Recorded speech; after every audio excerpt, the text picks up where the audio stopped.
I've been a wild rover for many a year, and I spent all my money on Keithane and whatever that purple stuff is on Eve.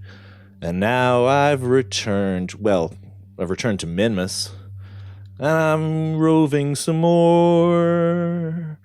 And I never will play the wild rover no more, even from inside. And instead, I think I'll start to roll over onto my front. Or maybe Nelvis will start spinning rapidly as he tumbles across the surface. And maybe he'll tumble some more. Maybe he'll just stand on the roof of the rover. That's what Nelvis is like. He's that kind of thing. And there's roving some more. Roving. He's a rover, is old Nelvis. Wild, wild rover. He's wild, he roves, and he's a rover. Okay, enough of that. Let's pretend that never happened. So what we're doing here is we're driving across the surface of Minmus in our little rover. And we have been driving through nav points and picking up some cash for a contract that we got from the fine print mod. And Nelvis is doing a little science here. He realized that he'd never actually been to the Minmus Great Flats before. Of course, you can't spell it. And a roving we go. A roving we went, in fact. And, of course, our rover is roving away on of its own. So Nelvis heads back to get back in the rover. It's all going to be good. So that was a fun little mission. Let's see what's next. Well, what's next is a night launch. Now, what we are launching here is a fuel tank for my Eelo ship. But there's also something else on top there, which we'll see soon enough. This is a fairly simple rocket. There are parachutes on those side boosters as I drop them, so hopefully I'm going to get something back. I'm shouting out to the Deb Refund mod once again, because I think it's a fantastic mod. It's a fantastic mod for a space program on a budget, which I am currently on a budget now. So I am getting that thing into orbit. I'm going to drop that stage. Again, it's got a... Actually, I don't think that bit had parachutes on it. So now, that double engine there is this cool KW rocketry engine. I can't remember which one it is, but it's pretty cool. Now, so here we have the fuel tank being brought to the Far Gone and Out ship, which is the ship that's going to go to... Eelo. Far Gone and Out, music fans, if you get the reference. Well, you probably don't. Maybe you do. Who knows? And the little orbital stage there, I'm going to drop that soon and bring this whole thing into dock. There we go. I'm preparing to drop the orbital stage. There we go, and it's gone. So, what is that thing on the top of the fuel tank? Well, it's a space tug. It's an RCS tug. And I figure... Originally, I was going to just do a couple of RCS tanks, a probe body, and a couple of RCS thrusters around the side. But I thought, if they were out wider, if the RCS thrusters were out wider, I might get a little bit more kind of torque, I suppose. And so what I'm using the linear RCS thrusters, and I've positioned them around the outside of those struts, which I've stuck out, those girders. And basically I took a design cue from that old 1990s science fiction TV show Babylon 5. There was the Earth Force fighter ships in that show were called Star Furies. And they had this kind of, thrusters on this kind of X configuration. Because in the show they kind of used the Newtonian physics for the way that ships moved. So ships could spin around using these thrusters at these 4 points, and at each point they had 3 thrusters, so... Sorry, 3, 1, 2, 3, 4... Yeah, 4 thrusters on each side. On each one of these pylons, basically sticking out from the ship. And so that's what I'm doing here. That's what the design of the space tug there that's holding that fuel tank is based on. And I thought it looked really cool on the TV show, and I wanted to use it. So I did. And there you have it. That's what I did. Now this thing, I put RCS thrusters. Sorry, put RCS thrusters onto the fuel tank itself to help me maneuver it, but it's quite heavy. The fuel tank is very heavy, and as you can see, it kind of wobbles whenever I try to adjust its orientation. But now we're getting close to the far gone and out ship. I probably could have gotten a bit closer using my transfer stage. But anyway, it took me quite a while to get this docked. You're seeing everything here at double speed. Because it took me bloody ages to dock. It took me ages to get close enough to dock as well, which is why I cut that out. And so here's me, because as you can see, whenever I apply lateral thrust, the whole thing, because there's a kind of an off-center center of mass on it, it kind of wobbles every time that I apply lateral thrust. So I turn on the lights just to make sure I can see better. And I'm just lining up really slowly, trying to get this thing to dock. Very difficult ship to dock. Possibly the most difficult thing I've ever had to dock, but it seems to be good. I eventually managed to get it to dock, as you're about to see. I'm just slowly, very carefully lining it up with the docking port on the back of the far gone and out. And I think we're pretty much lined up now, and I'm going to start thrusting forward. There I go. A quick burst of RCS, very slowly in there. Now, as you can see, I didn't realize that I was at a slightly bad angle, but it's okay. Once we get close enough, the magnetism in the magnetic force in the docking ports pulls us together. I switch off the SAS, I switch off the RCS, and the two ships mate. Beautiful. Quickly check the fuel tanks there to make sure that everything is fueled up. I put a little fuel in the tank of the main transfer stage of the far gone and out because I used a little bit of that fuel to get it into orbit. So here we have, Shepin gets out. He's going to take a look to make sure that the docking went okay, and then he went back in. Oh, because I wanted to get him out during daylight, probably. Why didn't I cut that out? I don't know why I didn't cut that out. And the sun is rising, turning the ship around so we get a view of it this time. Silly, silly, silly. And so Shepin gets out. This time Shepin gets out. And turns on his lights. He's going to go down and take a look. Inspect the fuel tank to make sure that everything is okay. There's no leaks, fuel leaks. He's going to take a quick look to make sure everything is completely kosher. I know we did our Star Trek the motion picture moment with the ship last time, but you know what? We're doing it again. Why? Because it's my fucking video and I want to do it. There you go. So Shepin is taking a look at it. The fuel tank looks good. The space tug looks pretty good. It's got a lot of RCS. Probably a little bit too much RCS. I put those RCS tanks out on the ends of the girders there. Just, I don't know, it just seemed to me like I should give it a bit of weight. There's Shepin bumping into the fuel tank. Good on you, Shepin. All right, I suppose you better get back into your ship and start preparing. You've got about another 25 days in orbit before our launch window opens. Love it. Beautiful ship. Lovely.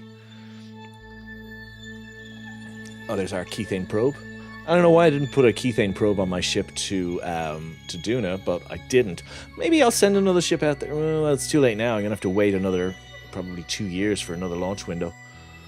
Well, I should set that up in my Kerbal alarm clock for the next Duna launch window and send out a Kethane probe. I think that's what I'm going to do. Okay, I figure we've been looking at the ship enough. Shepin is getting back inside. And now I think it's time for another launch. And this time we are launching another fuel tank to bring up to the far gone and out. This one has just got a fuel tank. I'm not bringing up a second space tug. Why would I bring up a second space tug? That would be just stupid. As you can see, I'm wobbling around there. I probably should have strutted this thing a little better, but I didn't strut it. But it seems to work. Just wobbles quite a bit. Now, I tried to launch to go straight to a rendezvous, but I got my timing wrong, and as you can see there, I'm a little bit behind it in the orbit. So I've got to do a little bit of orbital shenanigans, a little bit of manlying to get this thing into orbit. But eventually get it into rendezvous, so I had to end up going out quite far. and to play with my maneuver nodes and finally getting a close approach. And then I just got in there and burned when I got closer, as is the normal thing to do in a situation like this. That's still quite far away, about 1 kilometer, 2 kilometers out, but eventually I get in a bit closer. This thing is quite heavy with the big fuel tank on the front. But I still have plenty of fuel in, well, I still have a little bit of fuel in my transfer stage. This thing still has a little bit of RCS, but I'm getting close now, and I figure once I get right beside it, I'm going to zero my relative velocity, as I'm doing here now, slowing right down. And oh, look at that ship, it looks cool. Right, so now I'm going to spin the ship around. This is a trick that I learned from Scott Manley. I'm not afraid to say I fucking robbed this trick off of Scott Manley. Hey, it was a great idea. Why would I not use it? What I'm doing is I'm pointing the ship north and south. So no matter where I go around the planet, it's always going to be pointing north and south. So because if I pointed west when I get around the other side, it's going to be east.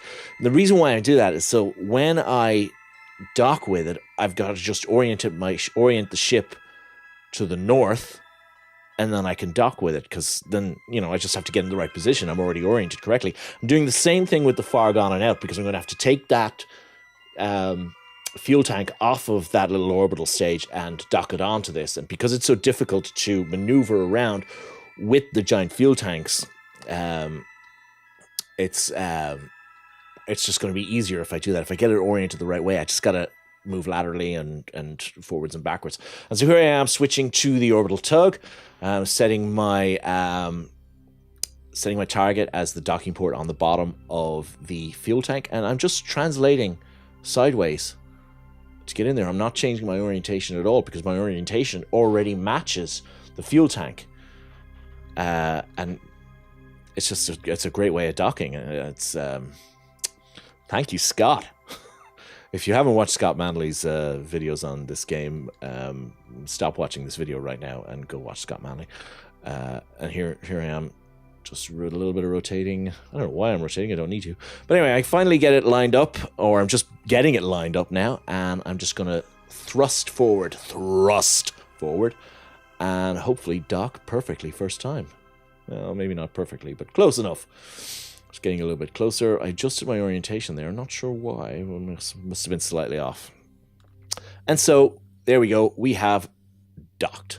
Okay, so now I'm going to check. I'm going to put a little extra fuel in that, in the orbit stage. I don't know why I'm mucking around with it there, because I wanted to get just a little, just enough so I can deorbit it. But at this point I realized, oh my god, I didn't put parachutes on it. Oh no, what am I going to do? Anyway, so I dump it anyway. I'll worry about that later. Right now, I got to get this fuel tank onto the far gone and out. And so, same thing, we're already oriented the correct way. So all we got to do is get into the right position relative to that docking port without changing the orientation of our ship, and then just thrust forward. Now, because when the space tug is docked onto the fuel tank is so heavy, we're going to wobble around a little bit when we translate sideways, but using our SAS to keep our ship pointing in the right direction, it's going to work. And it's a slow process, but it's a painless process. It just takes a little bit of patience is all. This is much easier to dock this than it was to dock the original ship, because I hadn't done that. I hadn't really thought about it, and it was a nightmare. It took me about half an hour to dock the last one, and this one took me, I don't know, about 5 minutes to dock. Probably less. Actually less. I'm playing this at double speed, and it's taken me about a minute to dock it. So it probably took me about 2 minutes to dock it, whereas before it took me about 10-15 minutes to dock. And so there I am, just beginning to line up my I'm also controlling from the docking port on the front of the fuel tank. So I'm just lining up that docking port with the docking port on the back of the far gone and out. Lined up now. I'm just getting my trajectory pointed straight at the docking port. So you can see my prograde vector on my nav ball is now lined up with the target node. And now I am thrusting forward, moving slowly, very slowly forwards. just as I get closer, I'm just adjusting slightly, and there we are coming into dock. I'm sorry, this is another night docking. I'm terrible. I always seem to end up docking at night. I'm an idiot. What can I say? But we're docked. We're good. The Far Gone and Out is now fueled up, and the only thing that's missing is a full complement of crew. The only person on there right now is Shep and Kerman, but we need to get another couple of guys up there, because Shepin ain't going to the Eelo on his own. No way. Not at all. And so we need to launch another ship. And on this ship we have Erid, Obzer, and Bilgan Kerman.